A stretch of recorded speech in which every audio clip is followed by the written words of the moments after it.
প্রথম বিষয়টা ছিল public examination offences amendment act একটা এসছে, সেটার নীতিগত একটা সিদ্ধান্ত হয়েছে, তাতে করে যাতে যে সমস্ত অফেন্স পাবলিক পরীক্ষায় হয় সেগুলো সবগুলো যাতে বিচার করা যায়।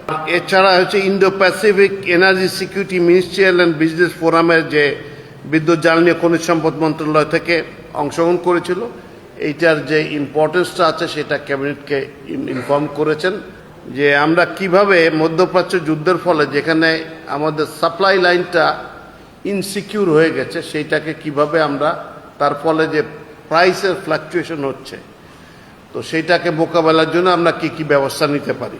অফিসগুলো আমরা কমিয়ে নিয়ে আসতেছি, 1 ঘন্টা করে 9টার থেকে 4টা পর্যন্ত অফিস চলবে, সকল অফিস, এটা সরকারি বেসরকারি সকল অফিস 9টার থেকে 4টা চলবে। আর ব্যাংকিংগুলো চলবে আওয়ার্স 9টার থেকে 3টা পর্যন্ত, 4টায় ব্যাংক বন্ধ হয়ে যাবে। শিক্ষার বিষয়ে শিক্ষা মন্ত্রণালয় যে বিভিন্ন জায়গায় যে চাহিদা আছে বিভিন্ন পর্যায়ে সেটা বিবেচনা করে নিয়ে রোববার থেকেই কিছু আলাদা নির্দেশনা দেওয়া শুরু করবে ইনশাআল্লাহ। নতুন যানবাহন ক্রয় করা হবে না, কোনো জলযান ক্রয় করা হবে না, কোনো আকাশযান ক্রয় করা হবে না, কোনো কম্পিউটার সামগ্রী ক্রয় করা হবে না। সরকারি অর্থায়নের সকল বৈদেশিক প্রশিক্ষণ বন্ধ করা হয়েছে পুনরাদেশ না দেওয়া পর্যন্ত। জ্বালানি, বিদ্যুৎ, গ্যাস এই খাতে আমাদের যে ব্যয়টা হতো সরকারের সেটা আরও 30% কমানো হচ্ছে।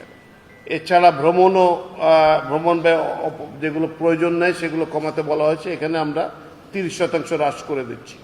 তো এই সমস্ত সিদ্ধান্তগুলো নেওয়া হয়েছে।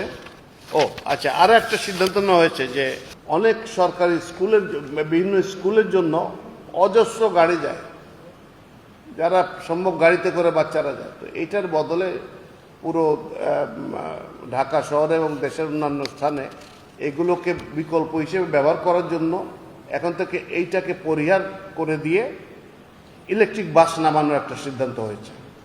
তার জন্য যে সমস্ত স্কুলগুলো এই কার্যক্রমে অংশগ্রহণ করবেন তাদেরকে কোনো শুল্ক ব্যতীতই তারা বাসগুলো আনতে পারবেন।